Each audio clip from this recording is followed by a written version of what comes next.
चुनाव के क्या ख्याल है? देखिए, हम पहले भी कहे, अभी जो 3 तारीख को रिजल्ट आएगा 5 लोग विधानसभा का, जो आज जो साग जो इमेज नरेंद्र मोदी जी की खत्म हुई है, अभी भी उन्होंने क्रिकेट में भी उन्होंने जिस तरह का इमेज अपना बनाया है, क्रिकेट को भी उन्होंने स्वतंत्र नहीं रहने दिया, सबको तो उन्होंने स्वतंत्र नहीं रहने दिया। जो आम आदमी के सेंटिमेंट से जुड़ा हुआ होता है, भावनात्मक लगाव जिन व्यवस्था से, जिन मुद्दों से रहता है क्रिकेट। आप हमको एक बात बताइए, आज तक जितना भी क्रिकेट का खेल हुआ, भारत को ये पता था कि पिच कौन सही है और कौन सही नहीं है। गुजरात में सिर्फ मार्केटिंग करने के लिए और क्रिकेट के पीछे 24 की राजनीति करने के लिए क्रिकेट को बलि का बकरा चढ़ा देना, और गुजरात में ला करके बीसीसीआई के अध्यक्ष और फिर आईपीएल के अध्यक्ष दोनों मिल करके जिस तरीके से, सबको पता था कि हाफ टाइम के बाद न तो बॉल स्विंग करेगा, न तो कोई फास्ट बॉलर काम कर पाएगा, और उसके बाद आप जिस तरीके से निर्णय लिए गुजरात में खिलवाने का, ये क्या है? आप हर व्यवस्था को, हर संस्था को ध्वस्त करते जा रहे हैं। तो चुनाव की जो प्रक्रिया है वो तो आपको समझ में अभी आएगी। सवाल उठता है कि सरकार अच्छा काम कर रही है, सरकार को चाहिए कि जो चीज़ें वो हम कर रहे हैं, जैसे 75% आरक्षण की बात है, तो 75% आरक्षण के मुद्दे को हम कम भुना पाए और दूसरे मुद्दे ज़्यादा बीजेपी वाले ने भुना लेता है। उसकी मार्केटिंग, उसका स्ट्रॉन्ग कंटेंट्स होता है, वो उसको कर लेता है।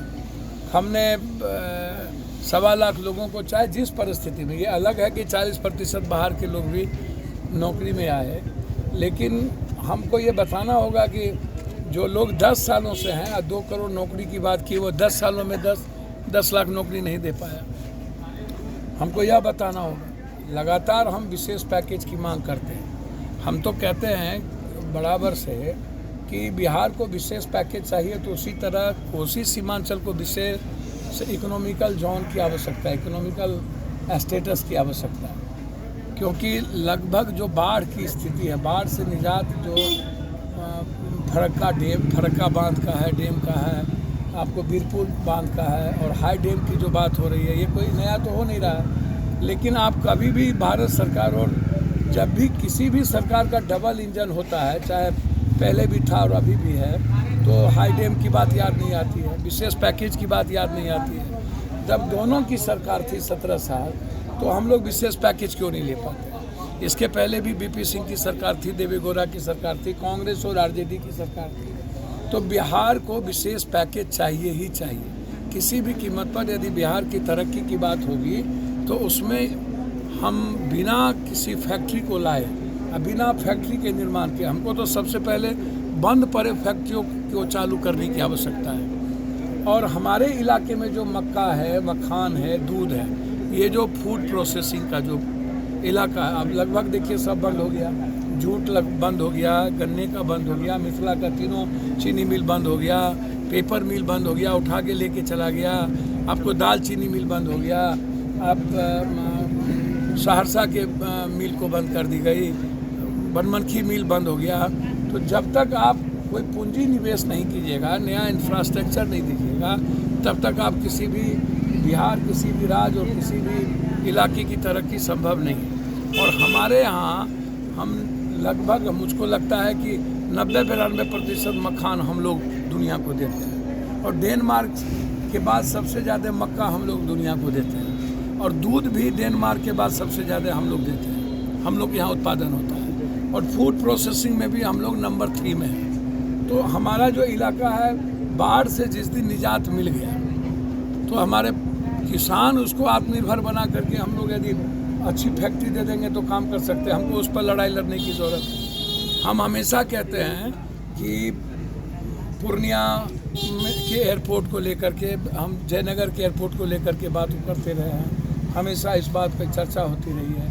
अब हमको लगता है कि जो लड़ाई आर पार हमने छेड़ा है पूर्णिया में, तो एयरपोर्ट तो चुनाव के पहले लेके रहेंगे। इसी तरह पूर्णिया को उपराजधानी का, पूर्णिया को एक हाईकोर्ट बेंच का, सहरसा को एम्स का, तो जो हम लोगों को लग रहा है कि हम लोग को बृहद रूप से काम करने की ज़रूरत है, उस पर हम लगे हुए हैं, जिसमें पूर्णिया भी, मधेपुरा भी, सहरसा भी, कटिहार भी, किशनगंज भी एक बड़ी रैली और बड़े वर्कर की साथियों की साथ समावेश बैठक में विचार हुआ कि हम लोग को बड़े लेवल पर काम करना होगा इस इलाके के विकास के लिए। फिर 2 तारीख को हम लोग सुपौल के गांधी मैदान में चाहते हैं कि एक व्यापक, सुपौल और अररिया बचा है तो कोसी सीमांचल के बाद मिथिला में शुरू करेंगे हम लोग, झंझारपुर, मधुबनी, दरभंगा, मुजफ्फरपुर, सीतामढ़ी और मोतिहारी। तो यदि हमारे साथ सरकार, यदि विशेष पैकेज चाहिए तो विशेष स्पेशल स्टेटस भी हमको चाहिए, बाढ़ से मुक्ति भी चाहिए, हर कीमत पर हाई डैम की भी बात हम लोग करते हैं। हम सबसे ज़्यादा गरीबी तो हम ही लोग का ना हो, सबसे ज़्यादा मजदूरी का पलायन तो हमारे तरफ से है, सबसे ज़्यादा अशिक्षित हम ही लोग हैं, सबसे ज़्यादा हालात जो ख़राब है, जो पर कैपिटा इनकम 6,000 का ही है तो हमारा सबसे कम है। तो इस पर हम लोग कभी बात ही नहीं करते हैं। तो इसीलिए लगातार लड़ाई, और जहाँ तक घूमने का सवाल है तो आज़ाद हिंदुस्तान के बाद जितना भगवान ने घुमा होगा उतना हम घूम चुके हैं इस देश में, कोई नई बात तो है नहीं। सर 2024-25 का चुनाव अपने पार्टी बल पे लड़ेंगे या महागठबंधन के साथ? निश्चित निश्चित निश्चित अपने पार्टी के छोर किसी की बैनर के तहत चुनाव नहीं होगी। गठबंधन जिससे होगा, जिसको करना होगा करेगा, नहीं करना होगा अकेले। महागठबंधन क्या साथ देगी? सर कौन साथ देगी? हमने तो हमेशा, कहीं बीजेपी में तो जाना नहीं चाहते हैं। अभी भी नीतीश कुमार जी पर जब हमला हुआ ज़बरदस्ती, जो बात आई तो सबसे पहला आदमी हम हैं, हमने उसको रिफाइन किया, हमने उस बातों को रखा। जब कभी CBI ED को लेकर के हमला होता है तो हम अपनी बात मजबूती से रखते हैं। इसको आप ऐसे समझिए ना।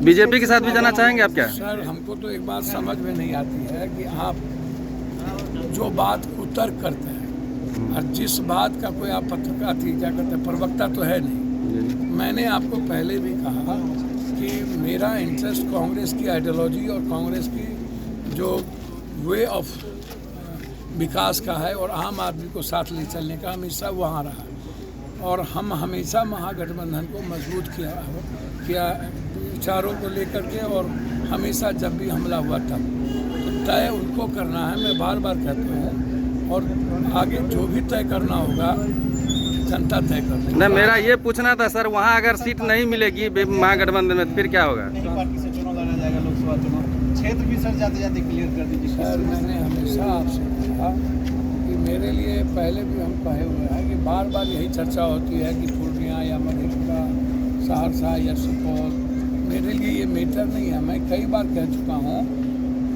प्रॉब्लम यह है कि पूर्णिया में किसी तरह की जाति धर्म व्यवस्था बात नहीं होती। हमेशा पूर्णिया जाति को उठ करके पप्पू यादव के साथ खड़ा, और कभी भी नहीं पूछा जाता है वहाँ। एक पूर्णिया हमेशा प्रधानमंत्री और CM PM कोई रहे, पूर्णिया को पप्पू यादव, इस इलाके को पप्पू यादव चाहिए। मैं आपको पहले भी कह चुका हूँ कि मेरे लिए CM और PM मैटर नहीं रखता, मेरे लिए कोसी सीमांचल मैटर रखता है, मेरे लिए यहाँ की जनता मैटर रखता है, और उस पर हम काम कर रहे हैं। निश्चित रूप से मेरा प्रयास होगा 2-4 सालों के अंदर कोसी सीमांचल की एक बड़ी आज़ादी हम लेंगे, और नहीं होगा ना तो चिंता मत करिए। जब आप हमें सौतेलेपन के व्यवहार से देखिएगा तो सेपरेट स्टेट की भी डिमांड होगा। अब